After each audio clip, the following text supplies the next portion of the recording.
아직 명예회장님 사진이 아직 정리 안 돼가지고. 근데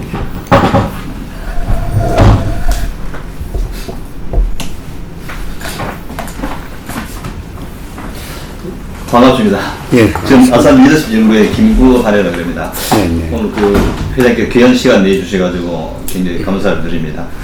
우리 창업자인 그 아산 정주영 선생의 어떤 그런 이 좌치들 네. 이런 것들이 지금까지는 좀 단편적으로 물론 또 여러 가지 자료가 많이 나왔습니다만 좀 체계적이지 못하다는 것이 또 저희들의 어떤 그 지금 바라보는 어떤 그런 시각입니다. 그리고 특히 이제 우리 창업자께서 돌아가신 지 11년이 지나면서 그런 기업들이 파편화되고 또 제대로 정리되지 않는 이런 부분들이 있어가지고 좀 요번에 좀 체계적으로 좀 정리하기 위한 방편으로 저희들이 구슬 인터뷰 사업을 진행하고 있습니다. 네.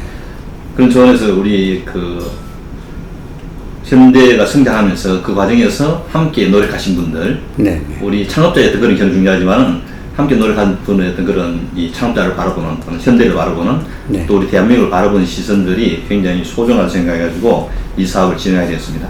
네. 어떤 구슬의 편을 위해서 일단 우리 호칭은 구슬자, 면담자, 우리 그 명예회장 창업자 이런 식으로 네. 정리가 진행하도록 그렇게 하겠습니다. 굉장히 중요한 먼저 일이십니다. 이제 구슬자의 개인 생애에 대해서 먼저 좀 여쭤보도록 하겠습니다.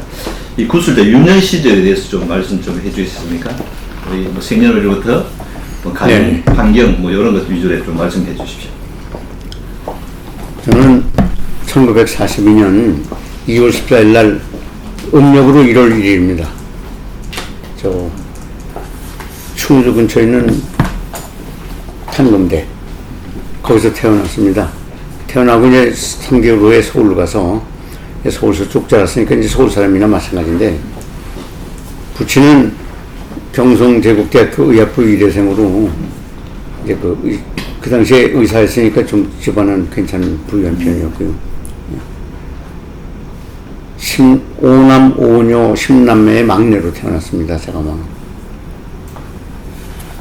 6.25 때 형 하나는 전사하고 네. 누이 둘은 학살당하고 그래서 지금 7이 남아 있습니다. 네. 그런데 저는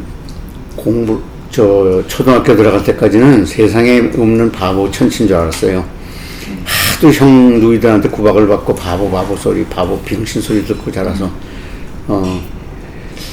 근데 5살 때 불문학을 하는 형이 하나 있습니다. 저보다 7살 많은데. 문학을 하는 형이 특히 저를 그런 면에서 많이 괴롭혔는데, 소아형 어린이가 읽는 토마스 에디슨 전기를 사다 줬어요. 네. 그래서 5살 때 그 전기를 읽으면서, 전기가 어떻게 시작되냐면 어떤 애가 배가 아프다고 웅크리고 앉아있고 토마스 에디슨이 옆에서 지켜보는 거예요. 그래가지고 이제 왜 그 공풍선에 아사치네 가스를 넣으면 하늘로 붕붕 올라가지 않습니까? 얘가 뜨기를 바라는데 둥둥 날르기를 바라면서 아사치네를 먹이고, 근데 사람은 날르진 않고 그냥 배가 아파서 그러다 나중에 병원 실려가고 야단 맞고 하는, 그렇게 시작하는 토마스 에디슨의 전기. 그걸 읽고서 제가 하도 감명을 받아가지고 나도 토마스 에디슨과 같은 발명가가 되겠다는 게 5살 때부터 꿈입니다. 지금까지 꿈이에요. 그래가지고 토마스 에디슨이 태산이라 그러면 저는 태산 밑에 잡초 정도는 될 정도로 일을 좀 했죠. 이게 전부 제 발명에 대한 책이에요. 제가 300여 개 이상 발명 특허를 했고, 그저께인가 회사에서 PPS라고 이동식 발전 장치 1000대 수출, 한 대가 한 200만 원 하는데 1000대 수출 기념식을 했습니다. 제 발명품이에요. 네. 우리 회사가, 우리나라에서 이제 디젤 엔진 고유 모델을 갖고 있는 회사는 현대중공업 하나뿐인데, 그것도 제가 개발한 거고. 제가 거기서 발명 특허 6개가 있죠. 뭐 그걸로 회사가 돈 버는 건 막대하죠. PPS니 뭐니. 그래 제가 발명한 걸로 회사가 돈 굉장히 벌어요. 지금은 이제 퇴직했습니다. 그러면 학창 시절에 대한 기억이 좀 기억에 남는 일이 있다면 좀 말씀해 주시겠습니까? 하여튼 저는 대학교 들어갈 때까지 공부 안 했어요. 그냥 맨날 놀러 다니고. 대학 들어갈 때까지. 네, 제가 이제 산악반, 육상반, 또 물리반 해가지고, 물리반은 그 당시에는 아주 귀했던 통신기기, 무선통신기 만들어가지고 6대 주하고 교신하는 겁니다. 네. 산악반 해가지고 주말에는 꼭 산에 가고, 또 육상반에서 이제 그 전국체육대, 그 당시에는 학도 호국단 네. 체육대라고 그랬죠. 서울시 체육대, 네. 전국체육대에서 제가 잘 뛰었어요. 잘 뛰어가지고 서울시 체육대회에서는 거의 1등을 하고, 예. 중학교까지는 단거리 하고, 고등학교 올라가서는 이제 장거리만 했습니다만, 예. 그리고 이제, 그래서 이제 서울시 학도 옥단 체육대회에서 이제 등수에 들면은 3등까지 들면 전국 체육대회, 예. 학도 옥단 체육대회 나옵니다. 거기서 대개, 저는 1등 한 건 별로 없는데 2등은 많이 했습니다. 예. 그리고 대학교 1학년 때 마라톤, 그때 그 이제 박 대통령이 집권한 다음에 예. 인천에서 서울까지 마라톤 시합이 있었어요. 서울 수보 928 예. 서울 수보 국제 마라톤 대회. 거기 이제 2번 하고 말았는데 2번째가 다 나갔는데 1회 때 아베베가 왔었죠. 예. 예. 그래가지고 그 당시 제가 기록이 2시간 23분 48초. 또 우리나라에서 1등하는 분이 이창훈이라는 분인데 이창훈은 저보다 3살 더 많은데 그분 때는 저는 항상 2등을 해요. 그분은 2시간 21분, 저보다 2분 빨라서. 예. 그리고 전체에서 5등하고 제가 전체 7등하고 아베베가 2시간 17분 하고. 예. 그래가지고 국가대표 선수로 한 일주일 태릉에 들어간 적이 있었습니다. 대학교 1학년 때. 아, 마라톤을. 네, 태릉에. 근데 굉장히 고민을 많이 했죠. 그 당시에는 운동 전문적으로 한다 그러면 불우하거나 좀 뭐 여러 가지 좀 가정 형편이 좋지 않거나 이제 이런 사람들이었는데, 그래서 일주일 동안 있으면서 이제 고민을 많이 했어요. 그 학년이 늦어지지 않습니까? 예. 근데 어떻게 알았는지 부모님이 아시고 오셨어요. 와가지고 이 자식이 미쳤냐고 막 야단을 해가지고 일주일 태릉에 있다가 나왔는데, 요새는 생각하면 참, 한 번만 올림픽 나갔었다. 그래서 이창훈 선수가 항상 1등하고, 전 전국 대회 나가면 이창훈 선수 때문에 한 1, 2분 늦어서 2등하고, 굉장히 친한데 이제 그분은 5년 전에 돌아가셨죠. 예. 손기정의 사위고. 네네. 그럼 운동하시다가 대학 1학년 때 운동하시잖아요. 그럼 언제 공부해야 됐다는 생각을 했습니까? 하여간 고3 12월 달까지 시합 나갔어요. 시합이라는 시험 다 나가고. 그리고 저희들이 중고등학교 때는 가까운 산에만 가도 이제 그 전투하다가 전사한 시체들도 많고, 총알이 뭐 수류탄 총알이 산지사방에 있었습니다. 예. 그래서 총알 잔뜩 쏘다가 애만소총 같은 거 화약만 빼가지고 그걸로 로켓 만들고, 그 만들다가 터져가지고 죽을 뻔도 하고, 그러고 놀았어요. 예. 맨날 놀고. 대학교 1, 2학년 때는 제가 이제 조선과를 갔으니까, 조선항공과 갔는데, 우리가 배를 만들어가지고 일본 간다고, 근데 형 하나가 일본 주일 대표부에 공사라고 있어가지고, 이제 일본 간다고 그래서 일본, 이제 비공식 입국, 허락도 받고 그랬는데, 배를 만드는데 큰 요트를 2년 동안 만들었습니다. 한 1년 반 만들었죠. 대학교 1학년, 2학년 1학기. 그래가지고 인천에 갖고 나가서 한 달쯤 연습하고, 떠나려고 그러니까 이제 추석이 가까웠어요. 근데 그거 만들고 그런 걸 행사하겠습니다. 그랬을 때 그렇게 적극적으로 지원해 주던 분이 우리나라 조선계 대우라고 하는 김재근 교수님. 조선하는 사람은 다 알아요. 예. 김재근 교수님이 있었는데, 막상 떠나려고 그러니까 그분이 와서 이렇게 이제 이만큼 했으면 됐지 않냐고. 가지 말라 그래서 못 갔습니다만, 나중에 알고 보니까 4명이 만들었어요. 네. 4명이 만들었는데 저만 빼놓고 다 외아들이에요. 그러니까 그 어머니 되시는 분들이 김재근 선생님을 찾아가서 어쩌려고 그러시냐고, 사고 나면 책임지겠냐고. 이게 이분이 걱정이 돼가지고 오셔가지고 이제 그만큼 만들고 바다에 가서 연습하고 실컷 탔으면 됐지. 인천에서 그 당시엔 영종도도 한참 가는데, 영종도는 뭐 우산 왔다 갔다 하고 덕적도라고 꽤 멉니다. 예. 미너 잡으러 가는. 거기까지 이제 갔다 오고, 그러고서 이제 마침 일본을 떠나려고 막 그러는데, 어디 대천에 들르고 어디 군산에 들르고 목포에 들르고 그러면서 한꺼번에 가는 게 아니라 들르면서 부산 가서 이렇게 가려고. 그러다가 이제 결국 못 갔습니다만, 대학교 2학년 2학기까지 그렇고 하고 공부는 별로 안 했어요. 그 다음에 이제 2학년 2학기부터 미국에 유학 가려면 3학년 성적부터 보내야 합니다. 3학년, 4학년. 아, 예. 네. 그래서 이제 공부를 해야겠다. 그때부터 마음 잡고 공부했죠. 아. 그리고 이 구술자가 살아온 시대는 참 우리 근현대사에서 굉장히 아픔이 많은 시대 아닙니까? 네. 우리 뭐 일제 식민차도 있었고 6.25도 있었고 5.16, 4.19, 5.16 이렇게 있었는데 아까 네. 뭐 6.25를 통해서 개인적인 가족 사이 어떤 그런 비극 같은 거. 네. 그 구술자 살아온 시대에 대한 생각은 어떻습니까? 6.25 때 무지무지하게 고생을 했죠. 고생할 정도가 아니라 언제 죽느냐 하고 살았으니까. 그 당시에 그 아버지가 의사하고 개업해서 돈 잘 벌 수 있는데 전쟁 내기 4년 전에 46년에 군대를 그때 국방경비를 챙길 때입니다. 예. 군대를 가시겠다 그래요. 아버님. 아버지가. 예. 근데 어머니께서 생전에 그런 얘기를 많이 하셨어요. 그때 왜 말리질 않았는지 모르겠다. 아버지가 군대 가시겠다는 이유는 뭐냐면 할아버지가 병주 9월 말에 병주 판서를 하시는데 아버지 형제가 3분인데 아무도 군대를 안 갔다. 나라도 가야겠다. 그래서 가업을 할아버지 이제 아버지의 아버지를 잇는 거죠. 그래가지고 군대를 가셨는데 사실하고 가신 거예요. 빨갱이가 들어와가지고 아버지 친구들은 다 죽였습니다. 예.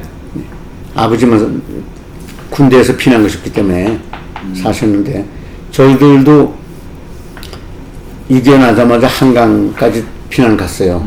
그래가지고 이제 9월 27일 날 저녁 때 육군 본부에 전화 걸었죠. 아버지한테. 그랬더니 아버지 하시는 말씀이 지금 개성을 탈환하고 북진 중이고 내일이면 평양에 갈 텐데 왜 피난을 가냐고. 그래서 피난을 안 갔습니다. 그게 이제 이승만 대통령이 녹음해놓고 그분 혼자 도망가서 그렇잖아요. 그래. 예. 그래서 우리는 피난을 못 갔어요. 근데 아침에 일어나 봤더니 뭐 인민공화국 만세 뭐 맨 차가 막 돌아다니고 야단을 가지고 허탈하게 돌아왔죠. 집이 어디 있냐면 서울 외곽에 있는 도남동에 있었는데 터덜터덜 걸어가지고 하루 종일 걸어서 돌아왔어요. 돌아와서 보니까 집 대문에 집이 꽤 컸습니다. 이제 도남동 우리 이사간 이유는 그때는 거기는 허벌판이니까 집이 거짓말 안 하고 그 안 믿을 거예요. 6,400평이에요. 네. 거기 과수원도 있고 농장도 있고 말도 기르고 배추 길러서 동네 사람 다 나눠주고 김장철에는. 그리고 겨울에는 마당에다 물 뿌려가지고 스케이트장 만들어가지고 동네 애들 다 들어서 스케이트 타고 그랬거든요. 근데 들어갔더니 가니까 굉장히 대문이 큰데 반동분자의 집이라고 빨갛게 크게 쫙 붙여놓고 오자마자 잡혀갔죠. 내무소에 잡혀가서 처음에는 승승장구 막 이기니까 이제 뭐 천천히 죽여도 되니까 일꾼으로 그냥 부려먹었습니다. 그 집을 반으로 나눠가지고 반은 민청이고 반은 여성동맹이에요. 그래서 맨날 물도 오고 마당 쓸고 뭐 또 뭔가 심장마비 났을 때 응급 처치하는 거 하면 그냥 누구라 그러고서 사람들 보는 데서 이렇게 견본을 하고 제가 9살 때인데 그러면서 하여간 사형장에 4번을 끌려갔어요. 그때 이제 어머니가 참 위대하시다는 게 한 번은 지금 성신여대에 있는 뒷산이 있습니다. 거길 잡혀가는데 구덩이를 쭉 파고 사람을 쭉 앉혀놓고 이제 나발총으로 쏴서 죽이고 발로 뻥쳐서 구덩이 빠뜨리고 우리 차례 그래서 우리가 쭉 있는데 어머니께서 그냥 그 총 쏠라 그러는 따발총 들고 있는 사람 막 넓적다 다리에 매달려가지고 쟤네들을 왜 죽이냐고 쟤네들이 잘하면 다 인민공각에 충성을 할 테고 일꾼이 될 텐데 왜 죽이냐고 죽이려면 날 죽이라고 그냥 애걸복걸 하시던 생각이 나요. 그런데 그때 그 F-86이라고 쌕쌕이라고 그랬죠 우리. 예. 그 초음속 전투기에 와가지고 막 기총소설하니까 사람들 다 도망가고 그렇게 해서 살고 또 하나 얘기해도 됩니까? 9월 26일 날이 추석인데 28일 소복이 됐죠. 추석인데 대포알이 막 떨어지니까 옆집이 막 지붕이 막 그래가지고 안 되겠다고 방공으로 피난을 가자고 가만히 있어야 하는데 저희들 다 데리고 어머니가 가는데 잡혔어요. 길에서. 그때는 뭐 보이면 죽이는. 그래가지고 잡혀가지고 어딜 갔냐면 미아리에 벽돌 공장 창고가 있습니다. 창고가 7개가 이렇게 쭉 붙었는데 저희가 7번째 창고에 갇혔어요. 그래가지고 첫 번째 창고부터 죽여오는데 사람을 총도 안 쏘고 전에 죽창으로 갓난 새끼 이런 배를 콱 찔러 죽이는 거 많이 봤거든요. 예. 뭐 너 이런 저런 거 했지 하고 거기 갓난 새끼야 이런 거 저런 거 했지 하고 형식적으로 물어보고 안 했다 그러건 했다 그러건 간에 엎어놓고서 부삽을 아니 목을 부삽으로 콱 밟아 죽여요. 근데 저희는 그 멀거니 보면서 우리 차례가 언제오나 그러고 있는데 이 사람들이 빨리인들이 정신이 빠져가지고 첫째에서부터 다섯 장까지 죽여오면 또 첫째가 가득 차요. 한 첫째부터 시작. 그럼 일곱째까지 아니고 다시 첫째로 가요. 그렇게 밤새도록 죽이다가 조용해요. 조용히 해가지고 이거 어떻게 된 건가 하고 있는데 막 쿵쿵쿵 발작 소리가 나가지고 아유 어머니가 우리 알았어. 이제는 죽었구나. 이제 끝이다고. 다 죽이고 일곱째 창고만 남았거든요. 그런데 인민문 장교가 와요. 근데 뭘 막 챙겨가요. 근데 우리 힐끔 보더니 창문을 열어주고 창문을 열어주고 동무들 빨리 가라고. 그래서 어머니가 그 사람을 붙들고 아 이거 은혜를 어떻게 갚냐고 남북 통일되면 꼭 은혜를 갚을 테니까 좀 알려달라 그러니까 필요 없으다래 빨리 가시오. 그래서 가버렸어요. 그래서 나오니까 미군 탱크가 올라와요. 그래가지고 이제 살았죠. 4번 사형당할 뻔한 겁니다. 네. 이겼대. 근데 저희는 빨갱이라면 막 치가 떨리죠. 그럼 누이도 학살당했네. 누이 둘이 학살당했어요. 잡혀가지고 숨어있다가. 숨어있다가. 네. 참 아픈 역사입니다. 네. 그때는 그런 집안이 형제가 있으면은 가족이 많으면 한두 명은 희생자가 꼭 있었어요. 예. 한 달 동안, 세 달 동안에 120만 양민을 학살했다니까. 유엔 명감이 있습니다. 6.25 전쟁, 한국 전쟁은 6.25 한국 전쟁은 인류 사상 4번째로 비참한 전쟁이라고. 3년 동안에 440만이 죽었더니 한 3개월 동안에 양민 120만을 죽였어요. 그 얘기는 안 하죠. 그 얘기는 안 하고 자꾸 좀 무슨 뭐 국군 그냥 저래도 그러죠. 빨갱이들한테 우리 가족이 학살당했는데 이 빨갱이를 잡으면 악에 바칠 거 아니에요. 네. 아, 학살 안 하겠어요? 그런 거 좀 있었을 텐데 그것만 자꾸 얘기하죠. 작용하는 사람들이. 그럼 이제 좀 다른 이야기입니다. 구슬자의 가치가. 그래가지고 네. 저희 형제가 이제 아버지까지 해가지고 제 위에 바로 위에 형이 7살 많아요. 불문학 형이. 예. 그 형까지 장교로 다 싸웠어요. 전무 장교로. 제가 그래서 육사에 갔다가 7개월 다니다가 퇴직할 때 이등병으로 퇴직을 했습니다. 육사도 또 다니셨네요. 네, 육사에 이제 들어가서 60년에 들어갔죠. 그래서 2월에 들어가서 8월 말에 퇴교를 했는데 이등병 제대를 했어요. 예. 그 당시에 저희 집안에 군인 별이 9개가 있었어요. 민기식 장군, 민병 그분은 참모총장이었고 예. 민병건 병무총장, 아버지 제대했지만 의무감, 큰형도 의무감 별이 9개가 있었습니다. 그 당시에 그 조금 좀 소위 말해서 빽이 있다는 집안은 군대는 갔어요. 근데 저희는 군대를 안 가면 큰일 나니까 아버지가 뭐 그래서 육사에 갔다가 육사에 갔으면 참모총장은 돼야 할 거 아니에요. 근데 저는 뭐 성적은 좋게 들어가고 뭐 그랬습니다만 보니까 참모총장 되기는 어려울 것 같아요. 그래서 제가 나왔는데 나올 때 이등병 제대를 했죠. 네.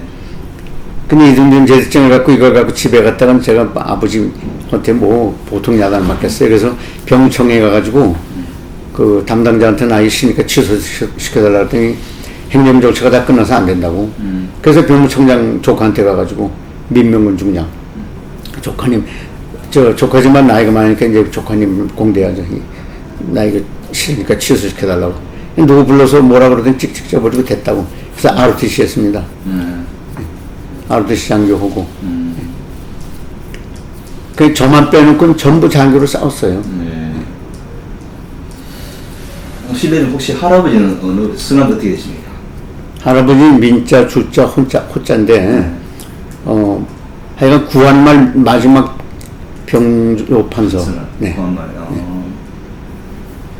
그러면 그때 명성황후가 그러니까 고모 할머니 뻘래. 고모 할머니. 네. 저희 어릴 때는 경복궁에 명성황후 암살당한데 예. 거기 꼭 그 암살당한 날 부모님이 데려가서 그 묵념하고 그랬죠. 예. 경복궁에 있지 않습니까? 예. 건천궁. 네. 나중에 개인 가족사도 좀 한번 다시 한번 인터뷰해야 될 것 같은데 오늘 그 정도 하겠습니다. 그럼 구스자의 가치관, 삶의 좌우명 같은 것은 무엇입니까? 제가 말 배울 때부터 부모님이 저희 부친은 그 당시에 일제시대 교육받은 사람은 우리나라 역사를 잘 모르잖아요. 예. 그런데 저희 부친은 조선이 왜 망했나를 아주 굉장히 깊이 연구하셔가지고 예. 삼국사기 삼국유사를 통달하세요. 줄줄 외다시피 하시고 맨날 저희들한테 단군한 것부터 역사 얘기 쭉 해주시고 말 배울 때부터 예. 그리고 말 배울 때부터 아주 철저히 가르쳐 주신 인생관 철학이 세 가지가 있습니다. 예. 예. 다른 건 너희들이 형성해라. 이거는 기본이니까 꼭 해야 한다 그런 게 있는데 첫째가 뭐냐면 만인평등주의예요. 그래가지고 UN 인권헌장에 보면 서문에 Man is born equal by nature를 말로 시작을 합니다. 우리나라 말로 번역하기가 어렵다는데 구태여 번역하면 사람은 날 때부터 평등이다. 예. 이렇게 번역을 해요. 그걸 영어로 써가지고 목에다 걸어주셨어요. Man is born equal by nature. 그래가지고 물어보세요 가끔. 인간관계는 어떻게 해야지? 그럼 Man is born equal by nature를 타닥 영어로 못하면 야들 막 치셨어요. 예. 만인평등주의. 절대로 차별하지 말라. 사람은 똑같다. 저는 뭐 지금도 그렇습니다. 저희 현장에 나가보세요. 현장에 나가서 제가 차별하냐고. 현장에 나가면 전에는 중역에 나갔다 그러면 눈을 기고 도망가고 욕하고 침뱉고 요새는 제가 나가면 말이죠. 어디서 왔는지 노조 현장에 가서 뒤에서 껴안고 직원들이 얼마나 좋아한다고요. 절대로 차별 안 합니까 저는. 그게 이제 제일 처음 부모님이 가르쳐 주신 거예요. 이제 그거 익숙하고 통달하니까. 그리고 모범을 보여주신 얘기가 많아요. 전에는 거지가 많았지 않습니까? 집에서 잔치하고 그러면 거지들이 문 앞에서 이제 뭐 꽹과지 치고 뭐고 막 야단하거든요. 근데 저희 집에 와서는 아버지가 기다리라고 다 끝나면 너희들 한 상 차려줄 테니까 기다리라 그러면 가만히 앉아서 기다려요. 그리고 와서 한 상 차려주고 잘 먹어서 가면서 녹그릇 같은 걸 가져가요. 이제 그런 얘기 많습니다. 그러면 녹그릇을 가져갔는데 뚜껑째 가져가야 하는데 이 급하니까 이제 뭐 두 발만 가져가거든요. 그럼 아버지가 저 불러가지고 이걸 갖다 주라고. 그럼 제가 이제 뚜껑까지 가져가서 빡 떼어가가지고 여보세요 여보세요 부르면 뺏어놓은 줄 알고 찾아온 줄 알고 막 도망가요. 그래서 이제 제가 잘 뛰었으니까 쫓아가가지고 이것까지 가져가라 그러신다고. 두 발만 가져가면 돈이 안 되니까 뚜껑까지 온전한 걸 가져가라. 돈이 된다고 가져가라고. 거지들이 감탄해서 저희 집에 와서 땡깡을 하고 그랬어요. 그런 걸 많이 봤지, 살면서. 두 번째로 부모님이 이제 가르치신 게 뭐냐면 범인사상. 너까지 놈은 세상에 쎄우셌다. 절대로 잘난 놈이 아니다. 사회를 이루는 대부분의 사람들이 너만큼은 다 잘났다. 그러니까 까부지 말고 괜히 잘난 척하지 말고 열심히 해라. 열심히 하는 게 최고다. 영어로 미디어크리라고 합니다. 범인사상. 네. 너는 보통 사람이다. 아주 그걸 굉장히 첫째 가르쳐줬어요. 열심히 하라고. 열심히 하고 근면 명회장님하고 뭐 딱 맞아요. 우리 근면검소 친해. 이게 사운인데 근면검소 걸 아주 어릴 때부터 솔직히 가르쳐 주셨죠. 보통 사람, 네, 범인사상이죠. 세 번째가 뭐냐면 자조의 정신이에요. 네 힘으로 해라. 누구한테 의지하지 말아라. 그래서 우리 부친이 무지하게 싫어하는 분이 누구냐면 갑오경장 일으킨 그 우리나라에서는 개혁가라고 하는 김옥균 얘기를 많이 하십니다. 김옥균이라는 사람 자신의 정신이 틀렸다는 건 아니고 왜 남의 힘을 빌려서 우리나라를 개혁하겠다는 건 말도 안 되고 더군다나 일본 놈의 힘을 빌려서 개혁한다는 건 말에 말도 안 된다고. 그게 말이 되냐고. 네 힘으로 하라. 괜히 사람만 많이 죽였지 남의 일본 놈이 우리 도와줄 리가 있냐고. 그래서 김옥균을 예를 많이 드셨어요. 저도 가만히 생각해보면 학교 때는 뭐 그분이 개혁가고 뭐고 많이 이런 얘기를 들었습니다만 생각하면 말이 안 돼요. 개혁가가 아니에요. 저는 망상가지. 얼마나 사람을 만들겠습니까? 3일 동안에. 예. 그러니까 네 힘을 해라. 그래가지고 그 다음에 이제 영어로 적어서 목에 걸어주신 게 뭐냐면 Heaven helps those who help themselves. 하나님은 스스로 돕는 자를 돕는다. 그걸 영어로 써서 목에 걸어주시고 일을 어떻게 해야지 물어보세요. 그럼 Heaven helps those who help themselves. 그 영어로 후다닥하지부터 또 막내를 치셨어요. 그래서 그거는 말 배울 때부터 배웠습니다.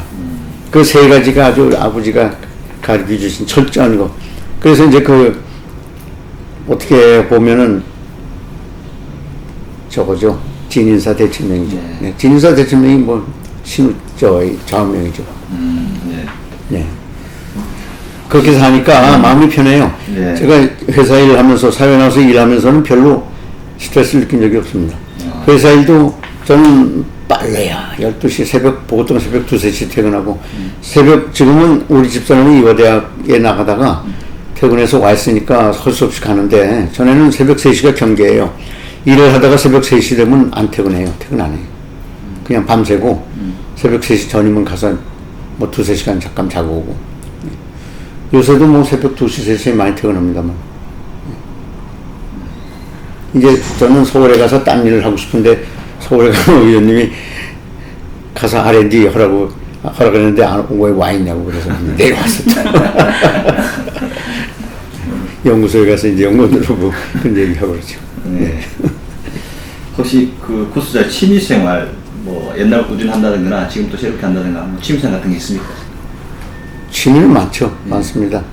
저는 독서 같은 거 취미라고 하지 않고 그거는 뭐 필수적으로 해야지. 네.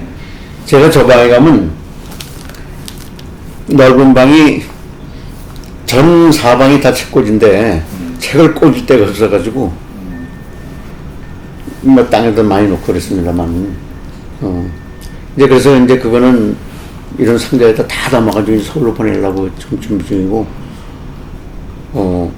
지도라는 말 들어가는 책만 정말 그 120권이 넘습니다. 김도윤 총장님이 와서 보시고 깜짝 놀래요. 이런 장 하나가 전부 지도, 뭐 지도자 예수님, 뭐 그런 것 말이죠. 그런 지도자 붙은 것만 제가 그냥 한 장이 되는데 왜 그러냐면 존경할 만한 지도자가 없잖아요. 정권이 깨끗한 정권이 있습니까? 정권 말기보다 왜 이렇게 추해지죠? 그래서 과연 지도자가 뭔가? 그래가지고 이제 지도자라는 말 들어간 거 알렉산더부터 해가지고 그냥 뭐 다 읽고 생각하고 제가 이제 지도자론이라는 책을 갖다가 쓰고 있습니다만 뭐 6년 정도 걸려서 편찬을 하려고 그러는데 동양의 유명한 지도자 뭐 제갈국명이고 뭐고 그런 사람들 손오병법에 이제 손무, 손빈 그런 거 다 읽고 그런데 특별한 게 없어요. 사실 상식이에요. 상식. 저는 항상 얘기를 해요. 경영도 상식이고 정치도 상식이고 지도도 상식이에요. 상식을 못해요. 경영에 특별하게 뭐가 있습니까? 지도에 특별한 게 뭐가 있어요? 내가 깨끗하고 모범을 보이면 되잖아요. 의무를 하고. 저는 그러고 요새 사람들이 말하는 노블리스 오블리지라는 말 참 싫어요. 노블리스 오블리지라는 말이 어디서 나왔어요? 이 귀족들은 의무를 다해야 한다는 얘기거든요. 요새 귀족이 어딨어요? 당연히 해야지. 예? 상류사회하고 하류사회가 있어요, 요새. 예? 기회 균등이고 자기만 열심히 하면 다 상류가 될 수 있고 하는 건데 왜 노블리스 오블리지를 왜 따집니까? 당연히 해야죠. 당연히 해야 하는 상식을 못하는 상식을 하면은 저 사람 말이 안 돼요. 당연히 해야 하는 건데. 지도자 하면은 모범을 보여야죠. 근데 구태여 얘기하면 지도자는 3D를 잘해야 한다고 합니다. 3D. 영어로 디렉션, 델리게이션,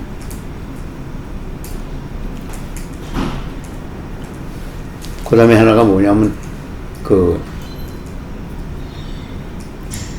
드라이브. 디렉션, 델리게이션, 드라이브.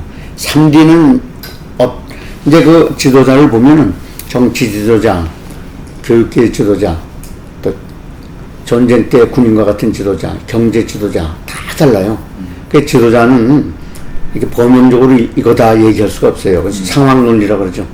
전 지도자는 항상 상황 논리 거기에 맞게 해야 하는데 왜 공자님이 논을보하고 그래도 전 공자님 어릴 때 굉장히 싫어하다가 야 과연 성인이다 요새 보면 성경의 한 말과 공자님의 한 말과 250년 전에 한 얘기가 그렇게 똑같은 게 많으니까. 예. 그런데 공자님이 이미 뭐냐 하고 저 제자가 물으면 상황에 따라 다르게 답했어요. 그걸 이해를 못했거든요. 한 가지지 그때마다 바뀌면 어떡하냐. 그런데 지도는 상황 논리예요. 상황마다 바뀌어요. 그런데 어디나 다 공통되는 게 내가 말하는 3D입니다. 디렉션, 델리게이션, 드라이브. 그런데 디렉션이 뭐냐면 비전이에요. 비전. 방향을 제시해요. 희망을 줘야 합니다. 국가 최고 지도자는 국민한테 희망을 줘야 해요. 디렉션이 이게. 그러면 델리게이션은 뭐냐면 지가 다 하려고 그러면 안 돼요. 고난 위임이에요. 델리게이션이. 고난 위임. 와서 저도 그러죠. 와가지고 이거 회장님이 어떻게 할까요? 알아서 해. 네가 책임졌는데 네가 알아서 해야지. 그 방향이 올바른 거 아닌가만 보고 그럼 일은 다 담당자가 알아서 하게 해야 신나서 하지. 일일이 간섭하면 누가 신이네. 대개들 보면 아주 그냥 요만한 좀스러운 것까지 간섭하거든요. 세 번째 드라이브 어떨 때는 막 일을 그냥 끌고 나가야 해요. 욕 많이 먹죠. 막 어떨 때는 쌍욕도 해요. 나가서 말이죠. 중역들한테. 병신 같은 자식들은 뭘 뛰어버려라. 막 그런 얘기도 하고. 근데 그 사람들이 미워서나 정말 화나서 하는 게 아니라 의식적으로 해요. 그래야 그냥 막 열나서 하고 막 열심히 하죠. 천천히 하죠. 거기도 하고 무슨 뭐 한 2, 3일 당장이야 당장 하고 막 그냥 드라이브를 하죠. 그거는 어디나 다 공통이고 그 다음에 이제 상황 논리. 사람들이 따라오게 하려면 그 박정희 대통령이고 무슨 전두환 대통령이고 뭐고 참 그 사람 분들 다 해석하고 나라를 열심히 하고 했는데 파스칼의 빵새라는 책 아시죠? 네. 빵새라는 책을 이제 고등학교 때 좋은 책이라 그래서 이제 재미없잖아요. 그거는 이제 이 사람이 병을 앓으면서 옆에다 종이 두고 생각이 나면 적고 해요. 짧은 단편 구절이거든요. 그게 이렇게 두꺼운 책인데 재미없어요. 그래서 이제 그거 읽어야 하니까 셰익스피어의 사대비극 다 읽으셨죠. 네. 그거 재미있습니까? 원래는 시나리오, 원본은 시나리오로 돼 있잖아요. 재미 하나 없어요. 그 고등학교 때 읽으려면 요새 모르겠습니다만. 그래도 그건 4번쯤 읽었는데 고등학교 때 그 명작이고 하도 그렇다니까 이제 저 방학이고 그럴 때 커피 타먹으면 억지로 참으면서 읽어요. 빵새 읽으면 빵새 이런 얘기 나옵니다. 독재자가 국민의 신망을 얻는 길이 딱 하나 있다. 청년결백 하나밖에 없다. 독재자는 뭘로도 한 명을 시킬 수가 없는데 그래도 국민의 신망을 받는 방법은 그거 하나다 했어요. 청년결백 하나다. 전 대통령도 형제들 아니면 또 부인 이순자 여사 이런 분들 그 비리니 이런 거 없었으면 저렇지 않죠. 아니 대통령 하고 나면 평생 생활이 보장이 되는데 그러면 됐지 몇백억씩 돈 짓을 왜 합니까? 난 참 이해를 못했어요. 저는 퇴직금 다 기여했어요. 다 기증했어요. 학교에다. 퇴직하기 전에 제가 열심히 모았던 것 그거면 잘 살아요. 평생. 그래서 내가 거짓말 안 하고 솔직히 말씀드리면 1년에 5천만 원씩 쓰려고 그래요. 그래가지고 95세까지 산다 그래가지고 그것만 있으면 돼요. 한 10여 억 있으면 돼요. 그래서 서울대학에도 제 이름으로 장학금 기금이 10억씩 2개가 있고 월요일날 카이스트 가는 것도 거기도 장학금 기증했더니 무슨 감사패를 준다고 하냐. 감사패 필요 없다고 그랬는데 손학규 총장이 자꾸 감사패 필요 없으면 점심이라도 같이 하자고. 근데 그거마저 그래가지고 손학규 총장은 지금 상당히 좀 구체적인 일도 있어가지고 안 가려고 그러는데 그거는 뭐 2년 전부터 있던 일이라 괜찮다고. 손학규 총장한테도 제가 이제 권유한 게 많이 있죠. 특허를 받고서 특허를 명예만 가지면 되는데 이 사람이 권리를 가지려고 그러니까 그거는 잊어버리라고. 당신 내 특허다는 그리고 모든 권리는 학교에다 주라고. 저는 그러거든요. 제가 1원도 혜택을 받은 게 없어요. 제 특허로 회사가 그렇게 엄청난 돈을 벌어도. 근데 특허를 내면은 5만 원 보상을 해주고 특허를 받으면 15만 원 보상을 해줘요. 근데 저는 중역은 주지 말아라 했어요. 그래서 이제 저는 안 받아도 좋은데 또 특허 받는데 연구 올 때 같이 한 직원들 이름을 꼭 넣어주죠. 연말 되면 얘네들이 가져와요. 300만 원 모였습니다. 뭐 200만 원 모였습니다. 어떡할까요? 너희 부사에서 다 회식하라고. 그리고 어디 가서 강연하면 뭐 강연료 100만 원이고 뭐고. 그건 전 그대로 돌려주거나 아니면 모았다가 다 어려운데 기증하고. 제일 저 개인적으로 손해볼 때는 뭐냐면 상 받을 때예요. 95년에 대한민국 공학상이라는 게 생겼습니다. 그래서 제가 1회 상을 받았는데 그 당시에 제일 상금 많게는 5천만 원이에요. 네. 그러면 거기다가 제가 모았던 돈 이렇게 해가지고 뭐 1, 2억을 갖다가 어려운데 두 학교에다 많이 기증하면 기증하죠. 또 2008년에 대한민국 최고 과학기술자상을 받았습니다. 3억이에요. 제일 많아요, 우리나라에서. 호암상이 3억인데 호암상은 받은 다음에 세금을 내야 해요. 근데 이제 정부에서 받는 거는 세금이고 뭐 다 제하고서 3억을 주니까 제일 많아요, 우리나라에서. 그거 받으면 전 손해예요. 거기다가 제가 모았던 돈 모아서 10억을 내가지고 기증을. 이제 저는 행복하게 사는데 제가 이제 마라톤 선수거든요. 그러니까 시간 나면 나가서 뛰고 우리 회사에 좋은 코스가 많아서 직원들 여기저기 사업본부에 이제 육상반하고 이제 같이 뛰죠.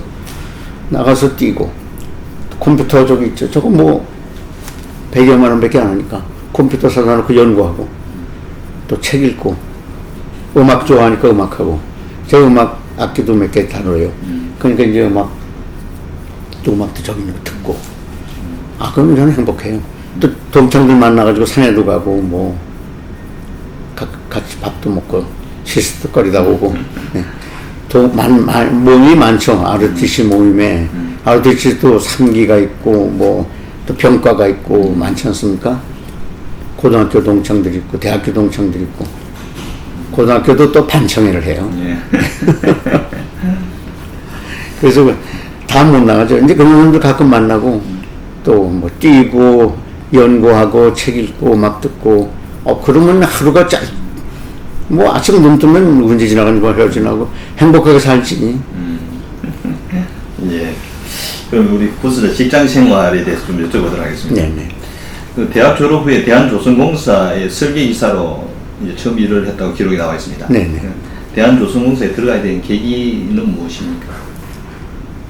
이제 그 ROTC는 제가 65년에 임관해가지고 67년 4월에 제대를 했는데 2월에 신문에 광고가 났어요. 2년 유경험자를 뽑는다고 뭐 5명 뽑는다고 났습니다. 근데 그 당시에는 공과대학 졸업하고 뭐 다른 대학은 다 하겠습니다. 공과대학 졸업하고 갈 데가 없었어요. 기껏해서 갈 데가 이제 충주비료 한전 한국기계제약소라고 지금 대우중공업된 인천에 있는 거.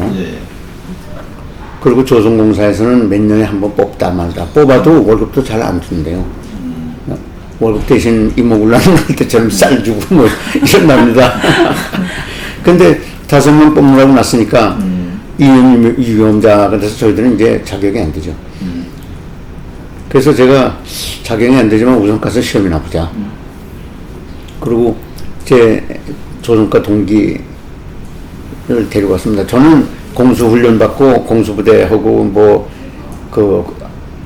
유격훈련 구대장하고 그래가지고 공수부대 빠지면 딱 따고 나가면 기차, 비행기 할 것 없이 막 거저 탔어요. 그래서 이제 비행기를 타고 그땐 기차를 타고 갔구나. 제주도 비행기 타고 갔구나. 약진호가 제일 이제 고급 기차입니다. 그래서 그걸 타고서 부산에 갔죠. 부산에 가가지고 이제 입사문서를 내려고 그랬더니 유경험자 증명을 띄우래요. 가만히 생각해 보니까 부산에 이제 제3항만사라는 게 있었거든요. 거길 가가지고 이제 중대장을 찾아갔죠. 찾아가서 우리가 여치해찬 사전인데 저녁을 이제 대접하면서 사망만사 본선 배에서 본선 장교로 근무했다는 걸 좀 띄워줬으면 했더니 그거 뭐 어렵지 않다고.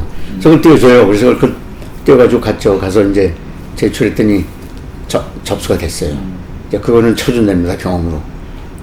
가짜지만 그걸 내고서 시험을 봐가지고 저하고 이제 제가 데려간 동기하고가 걔도 이제 ROTC 있었는데 1, 2등으로 합격을 했어요. 그런데 이제 황정월 교수님이라고 그 아주 유명한 교수님이 책하기 유명한 교수님이 있어요. 그분은 미국에 가면은 우리나라에서 배운 거 갖고 안 되니까 몇 개월이라도 맛을 보고 가라고. 그런데 저는 현장에서 어떻게 일을 하는지 보고 싶었거든요. 그래서 이제 선생님 말을 안 듣고 현장에 갔죠. 현장에 가가지고 조선공사에서 입사해가지고 저는 현장 지원을 했어요. 현장 지원을 했더니 현장 가서 한 며칠 됐는데 그 설계 담당 책임자가 부른다 그래서 갔습니다. 그때는 이제 설계 부장인데 부장이 지금 한 상무 정도 될 겁니다. 그분은 영국 가서 공부하고 오고 박사학위 같은 건 없었지만 아주 우리는 하늘같이 보던 분이죠. 그분이 앉으라 그래.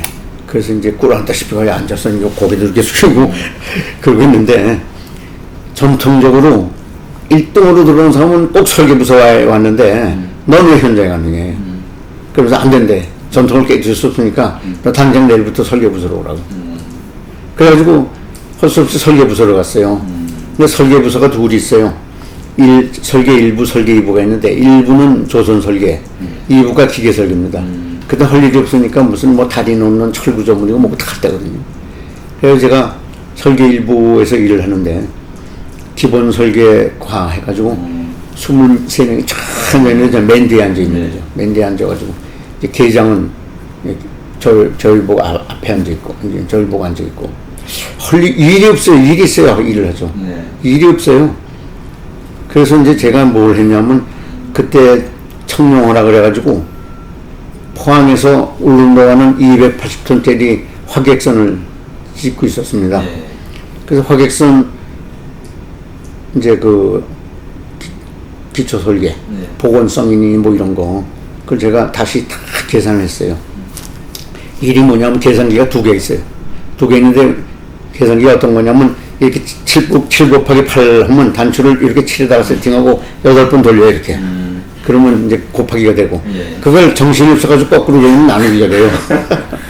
이제 아주 뭐 지금 같아서는 한심한 거지만 그런 계산기를 가지고 제가 이제 대학교 때 배우는 걸 갖고 고지고대로 일주일 계산했어요. 열심히 밤새다 시키면서.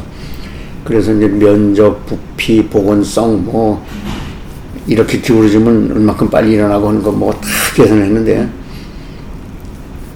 뒤집어지게 돼 있어요 배가. 계산했더니 그래가지고 그걸 계장한테 가져왔죠. 내가 계산했더니 이렇게 나왔다고.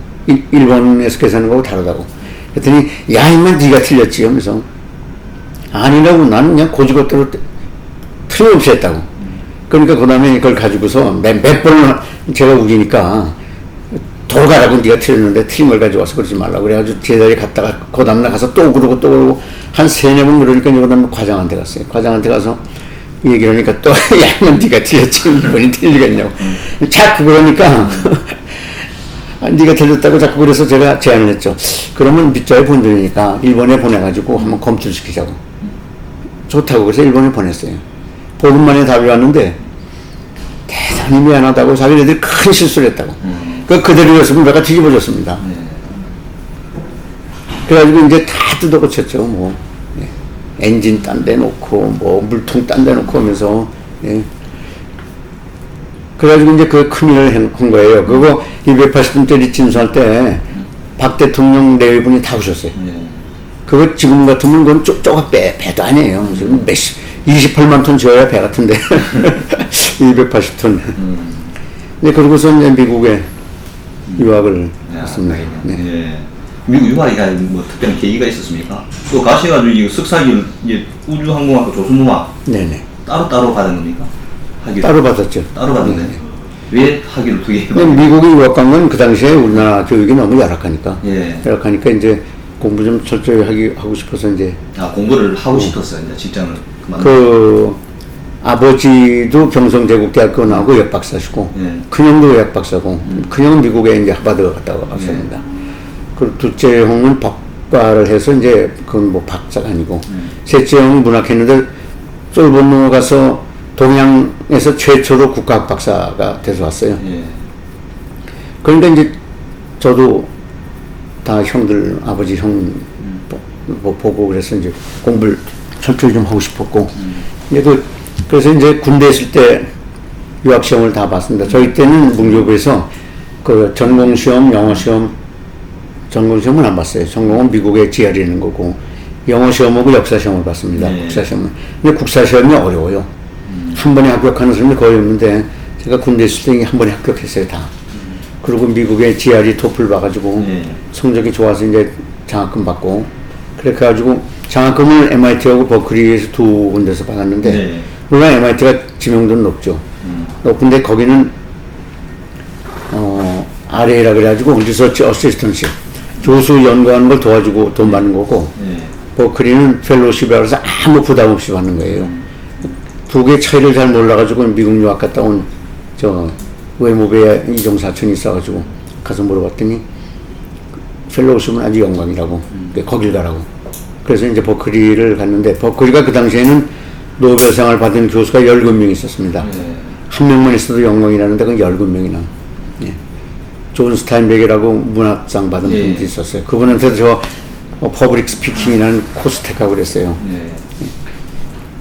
그래서 이제 유학을 갔더니 제가 이제 아카데미 오토바이에서 그 지도 교수가 될 분이 20세기 3대 유체학자의 한 분이라고 하는 큰 유명한 분이에요. 프로페서 웨하우스냐고 유명한 분인데, 그분은 적이 없어요. 프로페서 인 엔지니어링 해가지고 항공과도 가서 가르치고, 기획과도 가서 가르치고, 조선과도 가르치고, 토목과도 가르치고, 그 매년 달라요. 근데 제가 간 해가 항공과를 가르치는 해인데, 그분 찾아가서 인사를 드렸더니 저를 보러 그래요. 항공의 유체학학이나 조선의 유체학학이나 비슷하니까 너 둘 다 마스터를 받으면 사회에 나가서 이제 플렉서블하고 융통성이 아주 좋다고, 취직 잘 되고. 어떻게 하겠냐고 그래서 말 들으니까 그렇게 해가지고 항공 먼저 이제 마스터 했습니다. 그분 밑에서. 그리고 그러니까 67년에 가가지고 제가 69년에 항공 마스터하고 1년 걸려서 조선 마스터를 또 했죠. 그리고 이제 그 학위 거의 마칠 때 막 논문 쓰고 바쁠 때인데 첫 아들을 잘못 나가지고 9월에 날 놈이 6월에 났어요. 그래가지고 이제 요만한 주먹만 해요. 0.1kg가 안 됐습니다. 그러니까 형체는 다 갖췄는데 주먹만 해요. 그래서 그 놈이 병원에 3개월 동안 있는 그 병원비가 뭐 엄청나게 나와가지고 제가 이제 할 수 없이 일을 했죠. 고생해서 별 노동 다 했어요. 빨갱이한테서 돈도 받고. 네. 그거 무슨 뜻이죠? 빨갱이 돈 받았다는 거. 제가 이제 그 3개월 동안 병원에 있는 동안에 그게 이제 항공 마스터 할 때 그랬습니다. 69년에 네.